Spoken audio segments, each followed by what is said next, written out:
Welcome to the Perfect Dose podcast. We dive into everything you need to know about skincare treatments, wellness tips, and skincare routines so you can look and feel your best. If this sounds like you, make sure you hit subscribe so you can stay up to date on the latest episodes. I'm your host, Dr. Kristen Herzog, board-certified nurse practitioner and injection specialist. My med spa, The Perfect Dose, is located in Scottsdale, Arizona. If you are interested in becoming a patient and seeing me in practice, make sure you head straight to my website. If you're a medical provider and you want to stay up to date on the latest trends, techniques, have access to my protocols, articles, and business tips, make sure you follow me on Patreon at The Perfect Dose. For everyone else, follow me on Instagram and TikTok at The Perfect Dose. Hi guys, welcome back to The Perfect Dose podcast. Today, we are going to get into things that are obvious to an aesthetic nurse practitioner that may not be obvious to everyone else. So if you are really interested in beauty treatments, skincare, all things injectables, wellness, this episode is going to be for you. We are going to break down a few of my most frequently asked questions during my aesthetic consults that I felt like would be really helpful to bring into an episode, because when one person wonders, there are often many people that wonder. So let's get into it. The first thing I want to talk about is retinoids. And retinoids, for those of you listening who don't know, are things that promote cell turnover. So they help make your skin work. Think of it as like your skin gym. When you use a retinoid, your skin is going to increase cell turnover, is going to produce about 25% collagen. So this is going to help with fine lines, wrinkles, acne, pores, everything. It is absolutely amazing. Now, a big misconception surrounding retinoids is that it is not normal to experience irritation when utilizing them. And that is simply not true. Anytime we introduce something new into your skincare routine, it is normal to experience some form of irritation temporarily. But the great news is that this doesn't last long. So typically I tell my patients to expect a reaction before a result. So oftentimes patients will feel like their skin is dry, red, flaky, and this is absolutely normal. Now, what I like to do to help prevent that is actually doing baby steps to using your retinoid. So I'm not going to put you on the strongest form of retinoid for your first time. I'm also not going to encourage you to use it every single day. So if you're new to retinoids, I would start with a lower dose retinoid like a retinaldehyde, a retinol, something that is inside a skincare product, not just straight tretinoin when you are first using a retinoid. And you can start by using this once every 2 days and then slowly work your way up to daily use. This is what's going to be the most impactful. You can also use a moisturizer on top of your retinoid at night to help combat some of those symptoms. But the biggest takeaway that I have is that it is normal to have a reaction before a result. Now, the next thing that I get asked frequently is, if these reactions stop, is my retinoid not working? Or if I never get a reaction, does that mean I need to be on a stronger form of retinoid? And the most common form of retinoid is going to be tretinoin. This is the strongest form. So if you're using anything less than tretinoin, yes, there is room to graduate. However, I have not seen any significant data to increase from a 0.05% tretinoin any higher unless you have acne. And that's just because I have seen amazing outcomes with that dose. If you are using a retinoid to treat fine lines, wrinkles, pore reduction, this is absolutely a perfect dose for you. And even if you don't have any reaction anymore, or if you never got one, that doesn't mean it's not working. The best analogy that I have for my patients is, think about it like going to the gym. When you first go to the gym, it may be really hard. You're going to be really sore. It's not going to be easy to lift heavy weights. So this is like when you first start using a retinoid, right? It's not going to be super easy on your skin. You may get a reaction. Most oftentimes you do. However, once you start working out every single day, your body gets used to the gym. You can lift heavier weights and you don't get as sore. So this is like your muscle memory. Your skin is going to have that same memory. So as your body gets used to that retinoid, it is still working even if you are not getting that response. So the only time that I go higher than that 0.05 tretinoin is really if my patients have acne. That is the only time that I think increasing your retinoid dose when you don't have a reaction, if you're still not having clear skin, if you're still dealing with acne breakouts, then I would suggest increasing. But otherwise, you are good to go. It is totally fine. I use tretinoin every single day prior to pregnancy. Right now I'm using bakuchiol, which is a plant-based retinoid alternative. If you've never used it, I 10 out of 10 recommend. But prior to this, I was using tretinoin every single night. So I never had a reaction. I would never get dry. I would never get flaky. And it was really effective on my skin. I wasn't seeing increased fine lines. My pores were looking great. Clinically, I had a great result. And I was using this same exact dose, you guys, probably like at least 5 years minimum. I graduated up to tretinoin. I started with a more gentler form of retinaldehyde prior to that. So it's been about 5 years of consistent tretinoin use, and I was not getting a reaction anymore, but it was still really effective. The next thing that's obvious to an aesthetic nurse practitioner, but not everyone else, is that you should not mix your sunscreen. And what that means is you shouldn't be using sunscreen in your makeup or sunscreen in your tinted moisturizer. This can actually impact your results. Now, it's okay to layer your sunscreen. If you're gonna apply your sunscreen first and then follow it with your tinted moisturizer, follow it with your makeup, that is completely appropriate. But what's not appropriate is to think you're getting adequate sun protection with sunscreen in your makeup or sunscreen in your moisturizer. And here's why. Number one, you can actually destabilize the filters in your sunscreen and impact its ability to work. So if it's mixed in your makeup or mixed in your tinted sunscreen, it actually is not going to be as effective as it would be on its own. The next thing to understand is that sunscreen needs to form a protective film. It needs to evenly spread. So having sunscreen mixed with your makeup or mixed with your moisturizer can impact its ability to evenly spread and therefore not apply adequate sun protection. So if you are buying sunscreen and it is in your makeup, I highly recommend that you instead start layering your sunscreen, like I mentioned before, and applying your sunscreen first and then applying your makeup on top. Now, there are some amazing sunscreens out there that kind of look like makeup that aren't. So if you're looking for something with a little bit more oomph and you don't want to put your sunscreen on and then your makeup on top, I get it. It's a whole extra step. Then I recommend using a couple brands like Skin Better. Skin Better has a really great Tone Smart sunscreen that I love.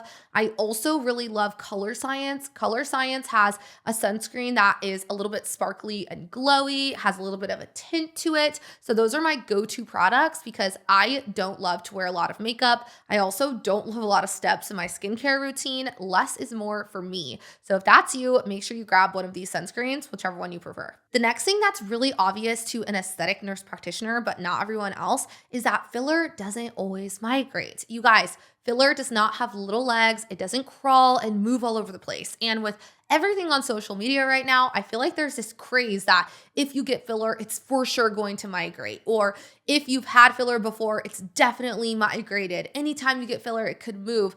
All of these things, and that simply isn't true. Filler does not have little legs. It doesn't crawl away. What's important to understand is that filler can move. It cannot walk and move. It doesn't have feet. It doesn't have little legs, like I said, but it can get displaced. And it can get displaced for a number of reasons. So number one is we have a lot of muscle movement, and muscles can frequently displace filler. So if you have filler that is placed improperly, like let's say you've been getting injected and they put too much product very superficial in your cheek, and you smile and you laugh and you have that muscle movement, eventually you can have some filler migration because that muscle is going to move the product.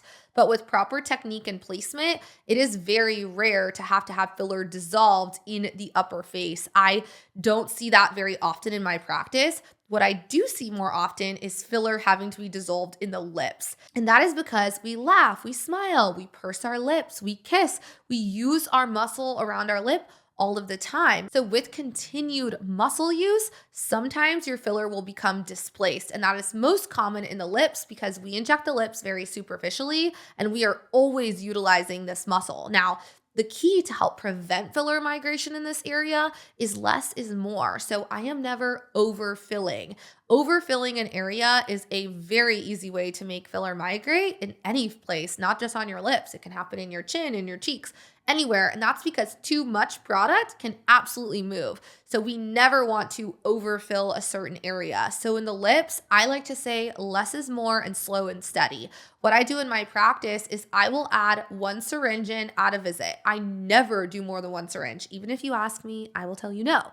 And this is because I do not want filler displacement to occur. So I will fill your lips and I will make you wait. like 4 to 6 weeks. And then if we are trying to build your lips, like add volume, add more definition, we can do this. We just need to be conservative. So I will make you wait 4 to 6 weeks. I will bring you back to my office and we will refill. Another big thing is that we don't need to get filler every 3 months or every 4 months or every 6 months. Filler actually lasts a long time. And this is something else that is obvious to an aesthetic nurse practitioner and not everyone else, because people think filler just dissolves immediately, or, okay, I had my lips done 6 months ago, filler lasts 6 to 9 months. That means it's going to be completely gone. And that's not true. Filler can actually last a very long time, and this is a good thing. I know there was a lot of craze on social media with the MRI that went out, and this MRI showed filler that had been in the face for 12 years and it hadn't gone away. And if you actually saw this person in real life, and I looked at the photos from the doctor that injected her, she looked freaking amazing. She looked fabulous. There was nothing wrong with her. She looked great. And it's actually a good thing that these fillers last a long time, because we want longevity. You're spending lots of money on your face. So why would you want something that's going to disappear and dissolve immediately? Now, for some people, there are things that do decrease longevity of the product. So if you've lost a lot of weight, if you're on Ozempic, if you're working out, hot sauna all the time, your filler may not last as long as someone else's filler, but it is going to last more than just 6 months. So on average, I would say filler will last about a year to 2 years. And even at that 1 year mark, if you fill to correction, so that's very important to understand. If you're just getting one syringe and thinking that's going to fix your whole face and that's going to last more than a year, you're totally wrong.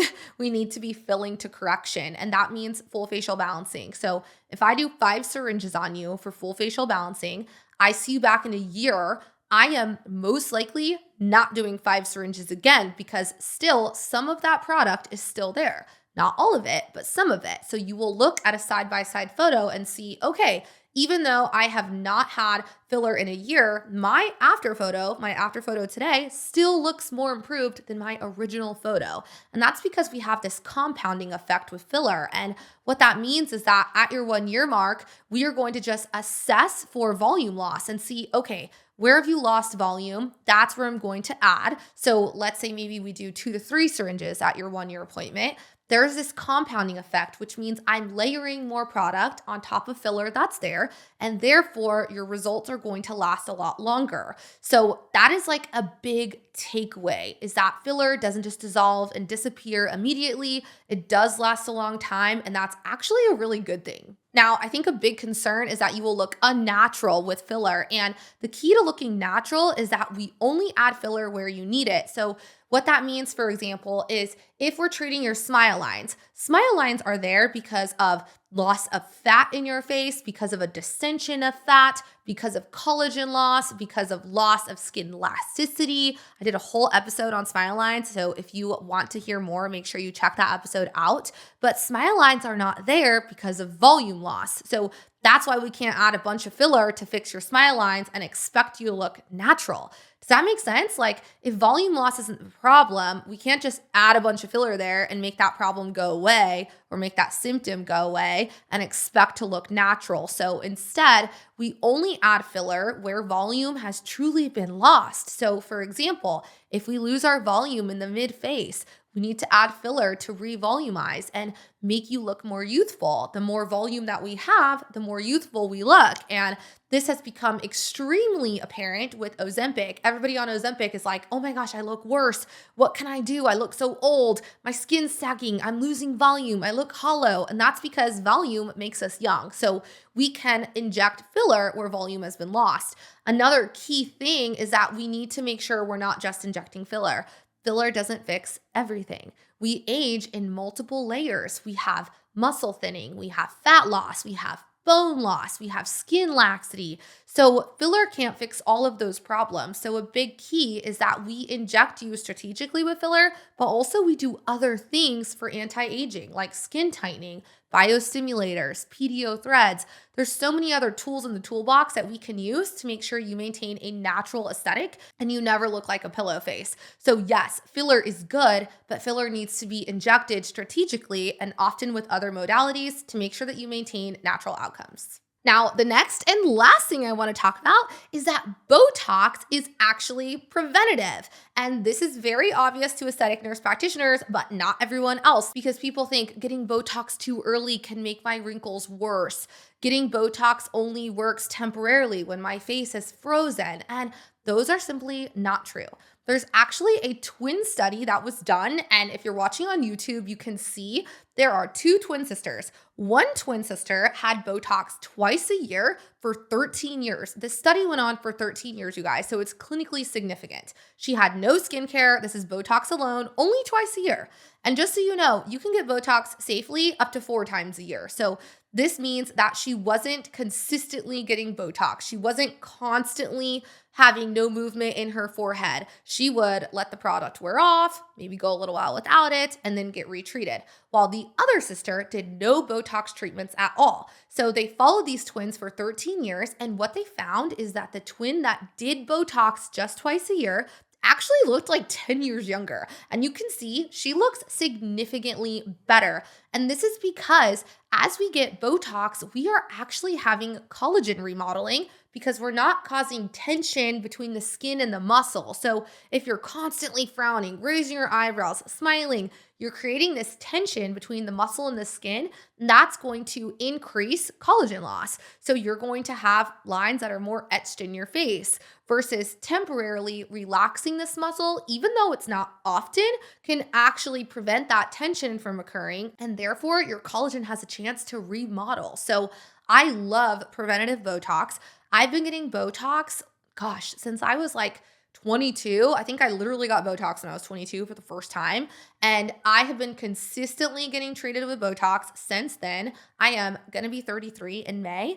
I stopped getting Botox when I was pregnant with my son, Jackson, and I'm currently not getting Botox because I'm pregnant again.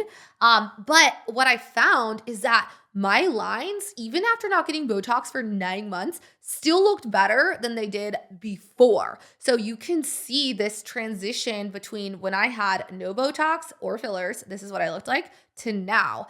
10 years, 11 years later, and I look 10 years younger. My skin looks better, my collagen looks better, and I'm not getting Botox every 3 months.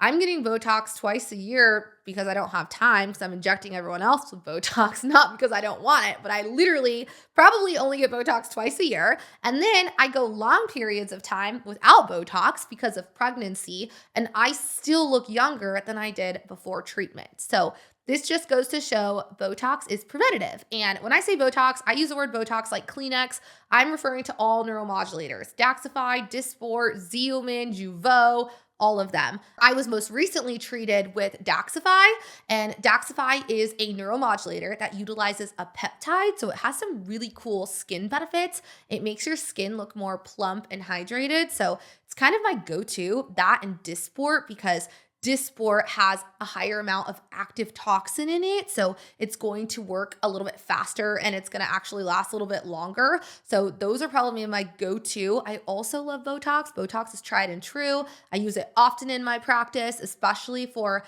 patients that I want like a consistent, predictable outcome. I know I can count on Botox. So I use them all. I love them all. And when I say the word Botox, I mean all of them. Thanks for tuning in to today's episode. Hopefully this helped. If you guys have any other questions, leave them in the comments below. I would love to answer them and maybe even do another episode so that I can provide as much value to you guys as possible.